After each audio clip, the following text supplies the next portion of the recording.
Hi everyone, my name's Yudi and I'm one of the residents at Nepean Hospital. I'm here today on behalf of the Nepean RMOA to give you a talk on sexually transmitted infections.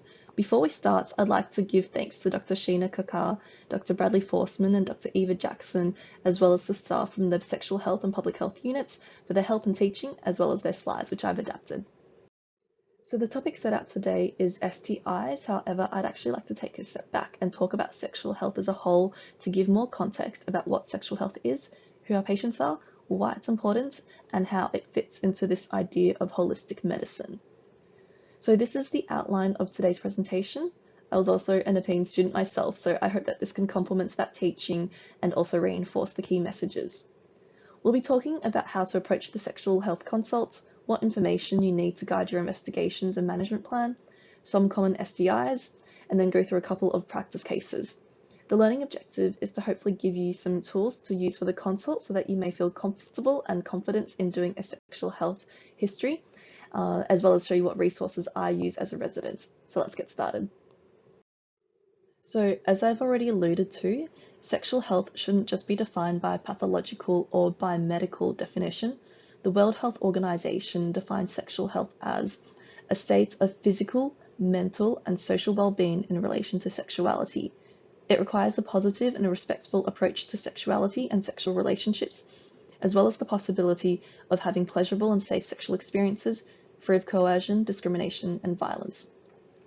So that's to say, sexual health is not just about preventing infections, disease, and unwanted pregnancies, but rather taking a holistic approach to better care for, and if necessary, advocates for vulnerable patients. So let's move on to the approach for a sexual health consult. Taking a sexual health history begins with firstly identifying the situations where this may actually be appropriate. Primarily, you'll do this in general practice and of course in sexual health clinics. It may be client-initiated, where the patient comes in requesting for a checkup, or they have symptoms. Other times it can be health professional-initiated, where you can bring up the subjects opportunistically. Often patients will be asymptomatic, so it's always important to consider testing even if the patient doesn't report any symptoms. Situations in which you may consider offering a sexual health checkup may be for young people, as STIs are prevalent in the age group of 15 to 29-year-olds, people asking about contraception, or people wanting to travel overseas who are considering having sex overseas. In the hospital, you may also encounter situations where you have to talk to patients about their sexual health and offer STI screening. So for example, in ED, you may encounter a patient who's presented after a sexual assault. In other parts of a hospital too, you may also encounter people who are at higher risk of having STIs or bloodborne viruses, or who you may be particularly worried about if they have an untreated infection. So these may be people who inject drugs, pregnant women who could be at risk of perinatal infections with vertical transmission causing congenital abnormalities. You may also consider discussing sexual health with patients in mental health units who are young and thus are at an increased risk, but may also be a vulnerable population due to their complex social situations or generally poor relationships with the healthcare system, perhaps due to stigmatization. So how do you actually start the conversation? So these are some ways to ask. You can say something like, STIs are very common among young people and they may not even know that they have an STI. We encourage all sexually active young people to get tested regularly for STIs. Would you like a sexual health checkup today? Or else, while you're here for advice about contraception or cervical screening, it's a good time to talk about other areas of sexual health, like having a sexual health checkup. To perform the sexual health consults, you need to create this safe, trusting, and non-judgmental environment to facilitate open communication. So to do this, normalize the conversation and explain why you may brought up the topic. Avoid using labels as they can make the patient uncomfortable. Labels aren't necessarily an accurate reflection of the patient's sexual partners or experiences. Someone can have sex with men and be bisexual or pansexual as opposed to be identifying as gay. Someone can recently identify as gay but may have not yet had sex with men or someone of the same sex. So you need to be able to create that safe, non-judgmental environment for the patient to disclose that history and for you to be able to identify the relevant medical issues. In taking the history, you're in a privileged position to be able to identify and discuss these issues that they may have never actually told another healthcare professional or even anybody else. So, for example, it can lead to disclosures about sexual assault or unwanted sexual experiences, domestic or family violence, depression, anxiety, or body image issues, or issues also surrounding their sexuality, and how that has affected their identity or their relationship with the family and friends. So personally, I think it's one of the most rewarding parts of medicine, because your patient has that trust in you and they allow you to be their advocates. So the aims of the sexual health history are to firstly create that safe, trusting, and non-judgmental environment to facilitate open communication. And then secondly, to be able to do a risk assessment so that you can do the appropriate tests. So the questions you should be asking are why test, and what orifice, and you should be knowing why you're asking the question so that you can explain it to the patient. The patients may come in with specific symptoms such as rash, dysuria, abnormal vaginal or penile discharge, or lesions in their genital regions. You ask about these symptoms as you normally would. Then you ask about their sexual activity and sexual practices, and that includes their regular and casual partners, their last sexual encounter, whether they use condoms, and what type of sex they have. You also then want to ask about other activities that may increase their risk of an STI or blood-borne virus. I usually preface the questions by telling them that I ask everyone these questions, and this is to help me determine the patient's risk and to guide what testing and management I need to do. And then I might list off a checklist of risk factors. Other things to ask about is a past history of STIs and if their previous partners have had an STI. One way to remember what you should be asking is using the mnemonic of the 6 Ps. So that stands for partners, protection from STIs, practices, prevention of pregnancy, past history of STIs, and performance or pleasure. And also for young people under 20 years old, you should also be considering doing a HEADS assessment. Next, we'll go into detail about the 6 Ps. The first P stands for partners. You want to ask whether they have sex with men, women, or both, or sex with trans people. You want to ask whether in the last 3 months or the last 12 months, how many sexual partners they've had, and of these, how many are regular versus casual partners.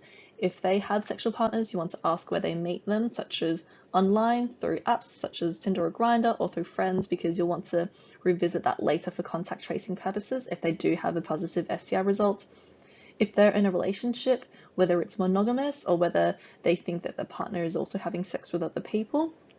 You want to ask about sex work, whether they've paid for sex themselves or done any sex work. And also you want to ask the question whether any of the sex that they have had has been unwanted, to screen for sexual assault or rape or domestic violence. The second P stands for protection from STIs. You ask about condom usage, such as how often or what percentage of the time they use a condom, with whom they use the condom with, as they may use a condom with only casual partners but not regular partners. You also want to find out when they last had sex without a condom to help determine whether they're in what's known as the window period for certain infections. If they don't use condoms, you may also ask them why they don't use them. For men who have sex with men, they may be on PrEP, so that's why they don't use condoms.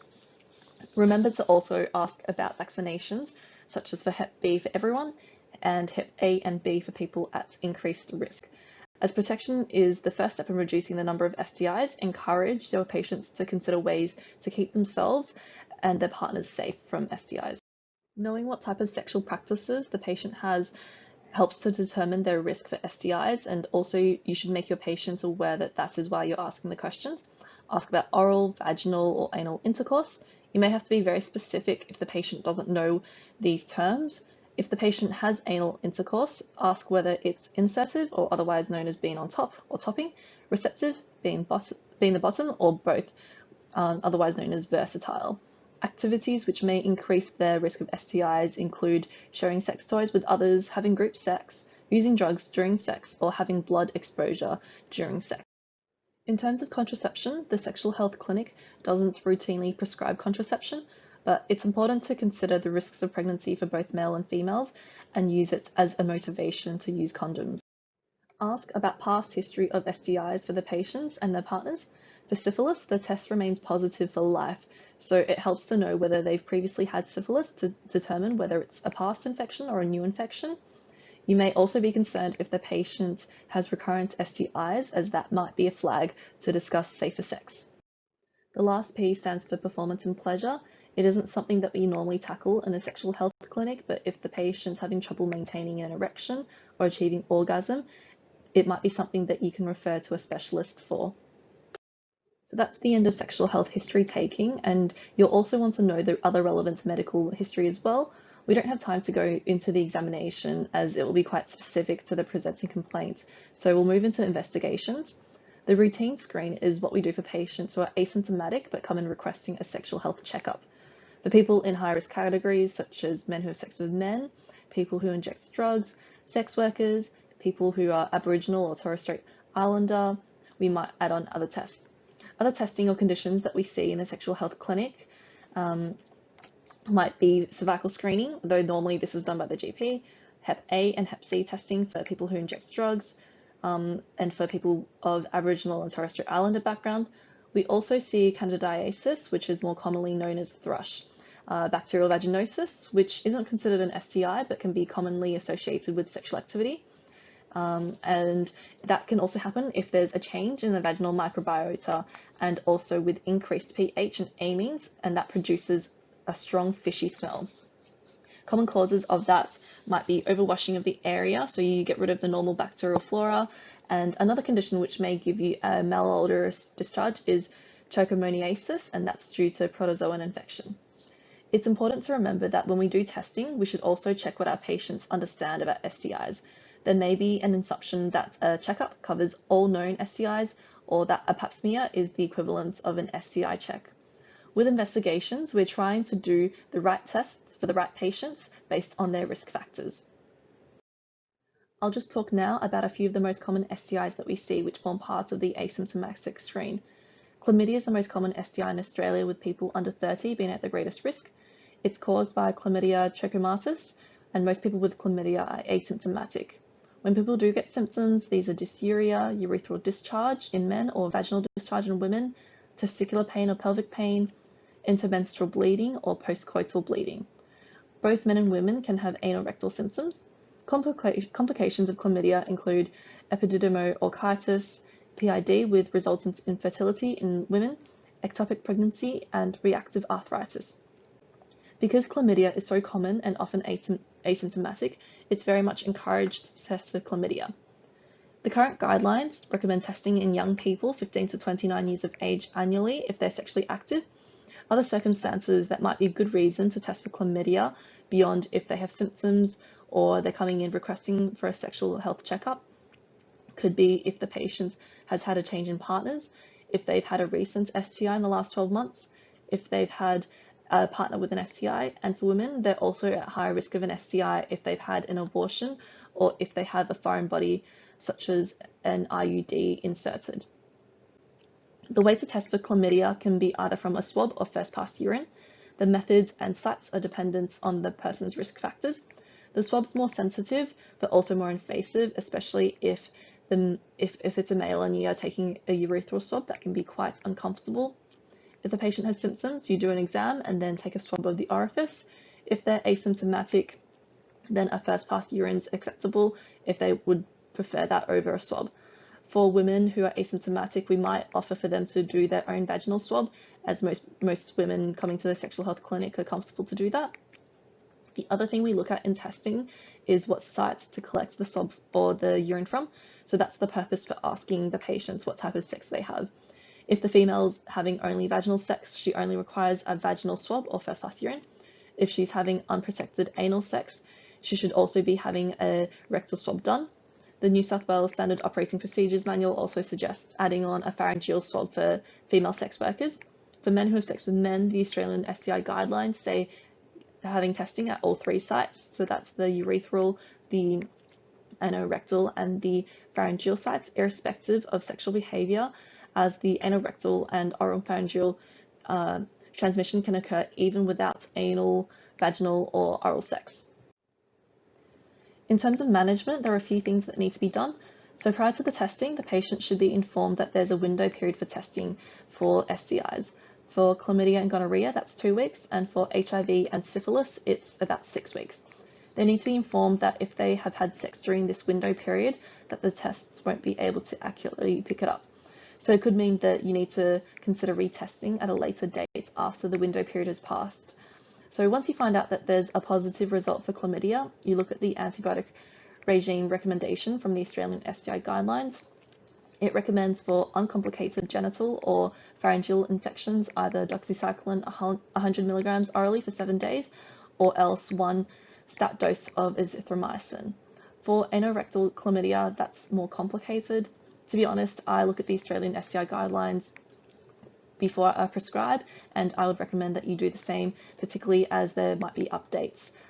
So it's good to always check if you're not sure, especially as a junior. One thing to note is that if the patient has symptomatic anorectal chlamydia, to be testing for lymphogranuloma venereum, which is a strain of chlamydia that's more invasive than the normal type, and LGV left untreated can have more severe symptoms.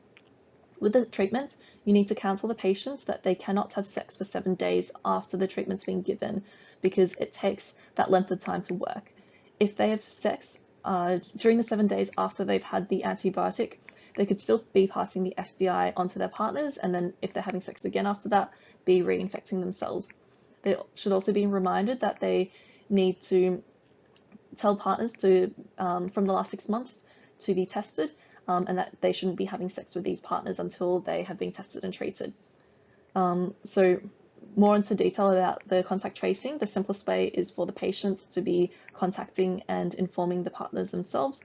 But in some circumstances, if they're unable or not feeling safe to contact the partners themselves, then you as the clinician should be supporting them through the process.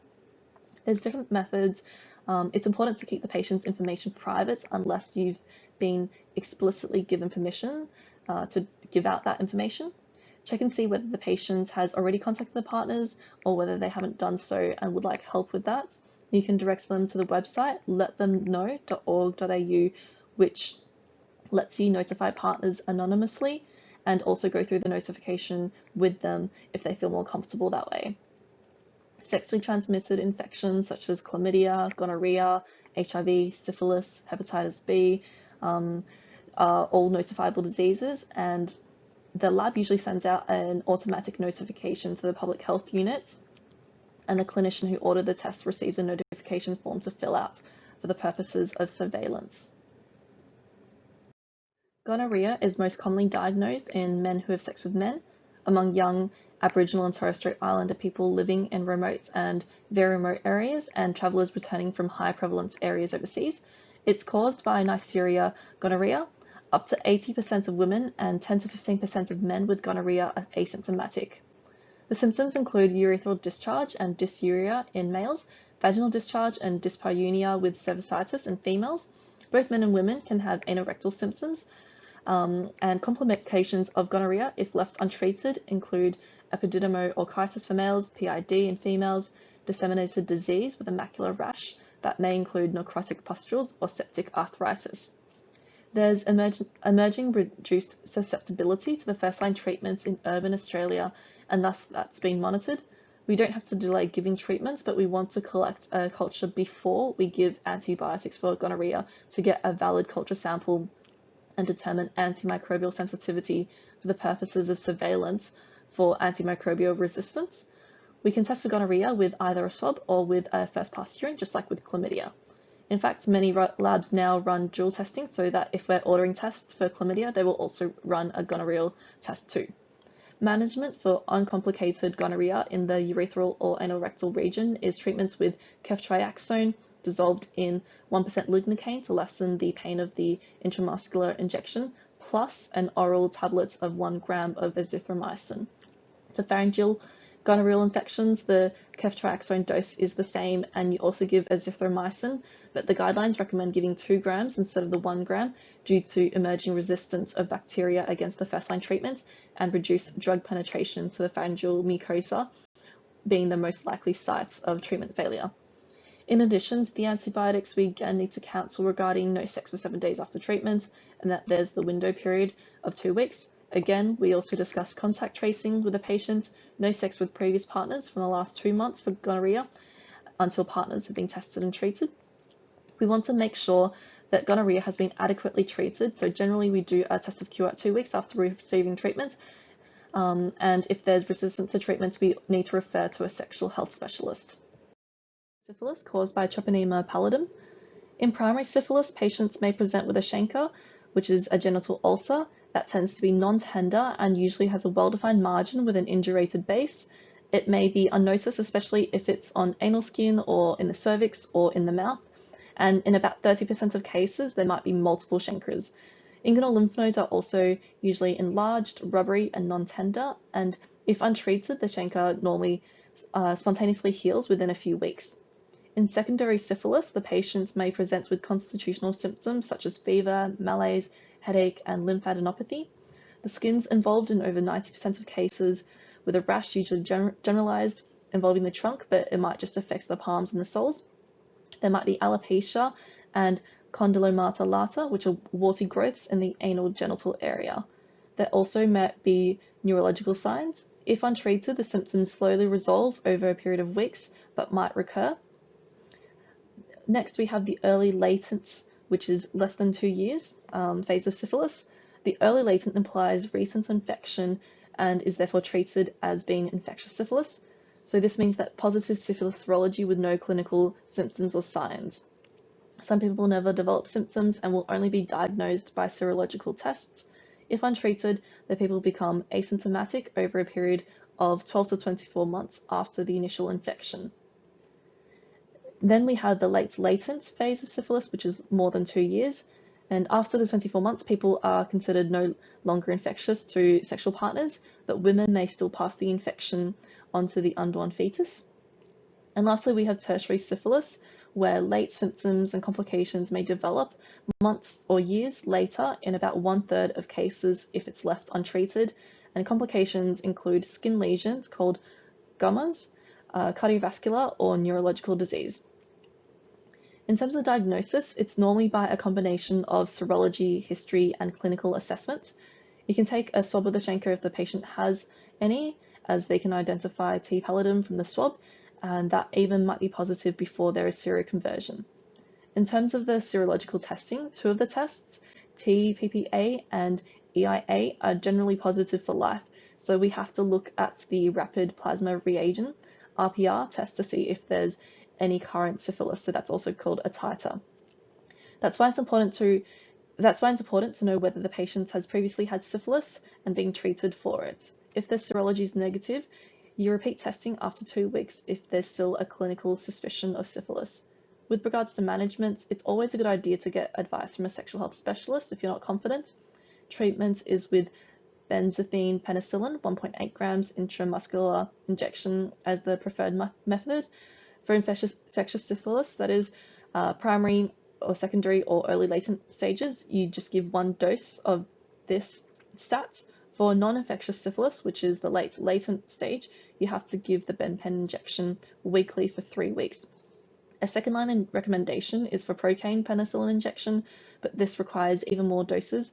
It should be noted that while giving the benpen injection, the person may have what's called a Jarisch-Herxheimer reaction if they have primary and secondary syphilis. That usually occurs 6 to 12 hours post-injection. With this, you might have varying severity of fever, headache, malaise, rigors, joints pain, and that lasts usually for several hours. The symptoms are controlled with analgesia and rest, and patients should be alerted to the possibility of this reaction and reassured accordingly. Now, I just want to talk a little bit more about contact tracing because it's very important for both your patients and their partner, as well as the health of the population as a whole. This is a list of do's and don'ts that I adapted from the contact tracing guidelines, and I'll also link that at the end of the presentation. In most situations, it's preferable for the patient themselves to contact the partner. as it's the easiest, fastest method, and likely also preferred for the partner to be approached in this way than to receive an anonymous text message telling them to go get tested. The patients will feel more comfortable and be also more likely to go talk to the partners themselves if you give them the information and also tell them why it's important. You can let them know that most of the time infections are asymptomatic and also about the potential complications of an untreated infection. The patients might not necessarily prioritize the health of the population and the wider good, but if you explain that they can get reinfected again from their partners, or else try and personalize that discussion, that also might be more of an impetus for them to tell their partners. Ask your patients if they'll be comfortable contacting the partners. If they're very agreeable to do it, then that's the best scenario, and make sure to follow up and just make sure that that's done. If the patient's hesitant, explore their concerns. It might be that they're worried about how their partners will react. You can work through what they might say to their partners, or else direct them to resources about how to tell their partners. You can give them encouragement by informing them that for most people or many people, the experience goes much better than they'd feared. If the patient's in a situation where they're unwilling, unsafe, or otherwise unable to contact their partners directly, you can assist them with informing their partners anonymously. The Let Them Know website that I mentioned before lets you put in a phone number, and that sends out a generic text message alerting the partner to go get testing. If the clinician has been asked to help contact someone who the patient has met online but doesn't have a phone number for, each state also has a local specialist service that you can try and find help from to enhance the outcome. For New South Wales, there's the New South Wales Sexual Health Info link. Try to visit the contact tracing at multiple steps of the process so that the patient has plenty of time to think about how he or she may contact their partners and how they can do that. In the sexual health clinic, we give positive results via phone, and we organise for them to come back to the clinic for treatment, and it's during that phone call as well that we flag for them the need to discuss contact tracing.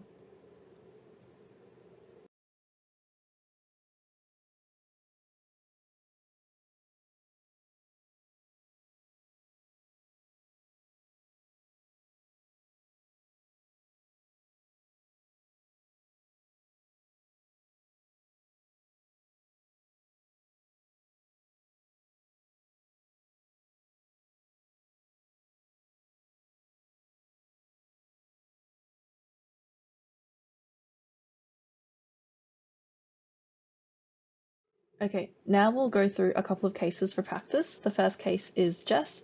She's a 19-year-old girl who's come to your sexual health clinic requesting a sexual health screen. What sort of questions would you like to ask her? You can pause the video and have a think about what you'd like to know, and perhaps you can practice how you'll introduce yourself and then also what types of questions to ask. All right, so you may want to ask her why she's here in the clinic today and if there's anything of concern. She states that she has no symptoms but has come in today because she is worried about her risk of STIs. She's heterosexual and has been in a relationship with a boyfriend about a year. She discovered that he'd been cheating on her with multiple people during their relationship and then broke up with him 4 months ago. Since then, she's met a few casual male partners on Tinder, and in the last year, it's been the 1 regular male partner and the 3 casual male partners. She's only had vaginal and oral sex. She didn't use condoms with her ex-boyfriend because she was on the pill, but has used condoms with her casual male partners approximately 99% of the time. The last time she had sex was with a casual male partner 4 weeks ago without a condom. In terms of risk factors, she's not Aboriginal or Torres Strait Islander background. She doesn't do any sex work or pay for sex. She doesn't use any intravenous drugs. She has no concerning tattoos from unclean needles. She doesn't have group sex. She hasn't received blood transfusions or blood products before, and she's never had a previous STI check or cervical screening or pap smears. She's not sure about whether any partners have had STIs. I won't go into the details, but we would also ask the usual aspects of history like past medical history, medications, family history, particularly if it's relevant to cancers and gynecological history, as well as social history. We'd also do a heads assessment because Jess is a young person up to 19 years of age. So she lives at home, she studies media and communications at university, she belongs to several uni clubs and committees, she eats a normal diet, doesn't use any recreational drugs, is a non-smoker, and has no issues with sleep or mood. And occasionally she's stressed out by uni, but otherwise she's happy, feels safe at home and at uni. So what sort of investigations do you want to do for this patient? Don't look at the things I've already got up on the screen. All right. So as she is specifically requesting a sexual health checkup, we offer a routine screening test. So we offer her a self-collected vaginal swab for chlamydia and gonorrhea, as that's more accurate than the first pass urine and she's agreeable. If she has had symptoms such as discharge, we'd take a look and maybe do a clinician collected cervical swab, but because she's asymptomatic, we don't need to do anything unnecessarily. For females, we don't tend to collect pharyngeal swabs because they're not as high risk, even though she does have oral sex. We'd also collect bloods for HIV and syphilis, and we also check with her if she's had immunization for hepatitis B. We also have to tell her that as her last sexual encounter was 4 weeks ago, she's still in the incubation period for HIV and syphilis and may need retesting in another 2 weeks' time. However, I would offer her testing today as she wasn't using condoms with her ex-boyfriend who may have passed an STI onto her. And prior to the testing, you need to have informed consent. In the past, prior to testing for HIV, you had to give pre-test counselling, but nowadays informed consent is sufficient. You should also flag to Jess that there may be a need for contact tracing if any of the results come back as positive. So Jess understands the test that she will have. She's happy to be called back to the clinic if anything comes back as positive. And she determines that if all the results are negative, she'll be back again in another 2 weeks to be retested for HIV and syphilis.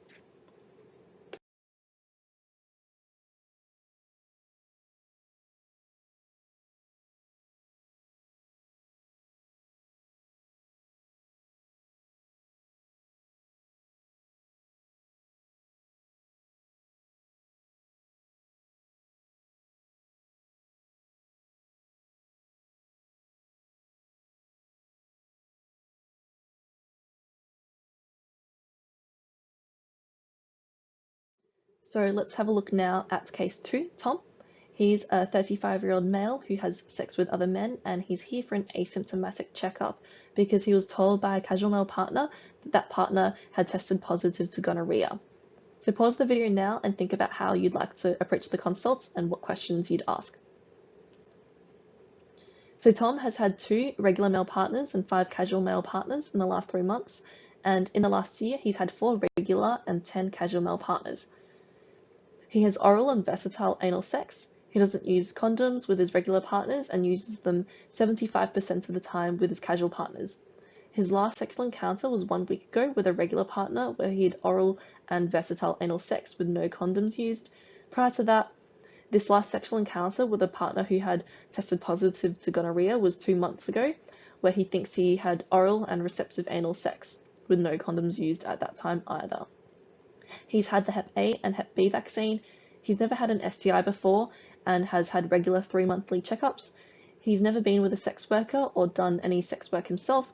He has never had group sex, nor received any blood products or had sex where there was blood exposure. He doesn't have any concerning tattoos and no injectable drug use. Now, pause the video again to think about what your investigations and management plan would be during this appointment.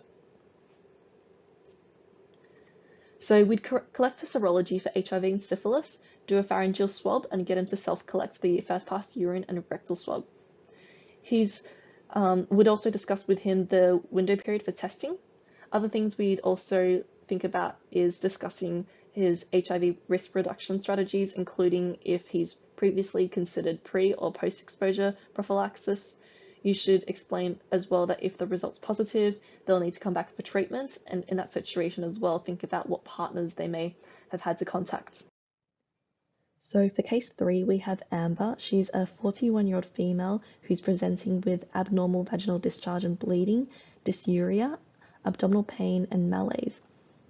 Pause the video now to have a think about what you'd like to ask in the history. In terms of her symptoms, we want to ask a little bit more about that. So she tells us that she's had several weeks of this foul-smelling vaginal discharge. After sex, she's had bleeding, and during sex, she has pain. She also has pain whilst urinating. Since last night, she's developed this abdominal pain that's associated with fevers, and as of this morning, she's started vomiting. We want to know a bit more about her sexual history, so she tells us that she's heterosexual and she has had a divorce 1 year ago. In the last 3 months, she's had one regular male partner, and in the last 12 months, she's had 2 regular male partners. She only has vaginal sex and doesn't use any condoms. Her last sexual encounter was 1 week ago with a regular male partner who's asymptomatic. She's not Aboriginal or Torres Strait Islander descent. She does not do any sex work or use IV drugs. She does not have any concerning tattoos, does not participate in group sex, and has not received any blood transfusions or blood products previously. She has had a recent Mirena insertion and has had a previous history of chlamydia and gonorrhea infections, which she thinks was treated about 10 years ago. She has never had any abnormal pap smear results. She has not had any previous abdominal surgeries. She is G3P2. She doesn't have any family history of gynecological conditions or malignancies. Have a pause now to think about what examinations you like to do for this patient that's symptomatic. So in terms of the abdomen, she's soft but has a generalized tenderness in the lower abdomen that localizes to the right iliac fossa. There's no associated guarding or rebound tenderness. Because she has this vaginal discharge, we want to do a speculum exam, and on examination we find a mucopurulent malodorous discharge. So we take a high vaginal swab, and that's to look for chlamydia and gonorrhea. We also do a bimanual examination, and that reveals adnexal and cervical motion tenderness. Given that she has dysuria, we want to be able to rule out a urinary tract infection, so we do a quick bedside urinalysis, and that shows that there's no leukocytes or nitrites. As she's a young woman of childbearing age coming in with abdominal pain, we want to be able to rule out pregnancy, as an ectopic pregnancy is something that we'd be very concerned about in this situation, and the pregnancy test is negative. So her symptoms are in line with pelvic inflammatory disease, and this is also a likely differential diagnosis given that she's had a recent IUD insertion, which puts her at slightly increased risk of developing PID, as well as the fact that she's not been using condoms and has had this previous history of STIs. Even though we're talking about sexual health today, we also have to think outside of the box. She's got this abdominal pain associated with fevers and vomiting, and it's also localizing to the right iliac fossa, so we also need to be ruling out appendicitis. In terms of management, I'd be inclined to refer her to hospital for several reasons. So firstly, because I'm worried about PID, the fever, nausea and vomiting indicates severe disease according to the Australian STI guidelines, and that requires inpatient treatments with IV antibiotics. And secondly, we're unable to rule out appendicitis, so I'd also like to send her to hospital for further investigations and opinion and management by an acute surgical team. So that wraps up all 3 cases that I've prepared for today. I put in a slide about counselling just to remind ourselves that counselling can be crucial parts of the management plan for a lot of patients that we see in the clinic. There are patients that have anxieties around STIs. The counsellor is also heavily involved in assisting the HIV patients that we have in the clinic. Our counsellor also talks to people about sexual dysfunction, risk mitigation, and is also very helpful for people who have experienced trauma or who have problems with substance use disorders. In your practice, I think it's always important to keep in mind if a counsellor will be beneficial for your patients.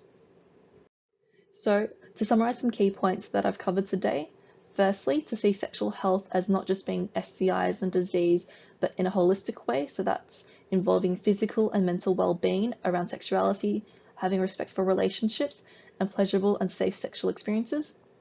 Also, in approaching the sexual health consults, creating that safe, confidential environment free from judgment so that the patients will trust you enough to disclose information.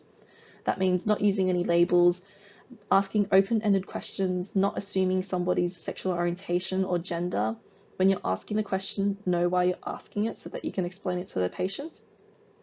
We've also talked about using the 6 Ps, so that's partners, protection from STIs, practices, prevention of pregnancy, past STIs, and performance and pleasure as a framework to keep in mind when taking their sexual health history. When asking about someone's sexual health, we're trying to get an idea of their risk so that we can decide what would be the most appropriate investigation and management plan. We need to consider things outside of just the patient sitting in front of us.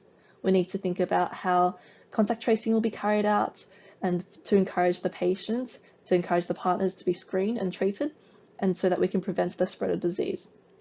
We should also recognize that we're not going to be fully equipped to deal with many issues that come up. I certainly haven't covered some important information today about testing and management of specific populations. I also didn't talk about HIV because that's a big topic and we're limited on time, and you get formal teaching and lectures on that topic. And we also didn't have time to talk about specific genital symptoms like lesions and lumps or abnormal discharge, etc.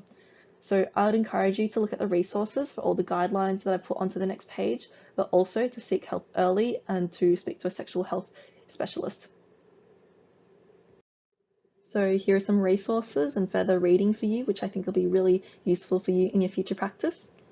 If you have any comments, questions, or corrections, feel free to email me, and I put that up on the PowerPoint as well. So best of luck, everyone, and thank you very much.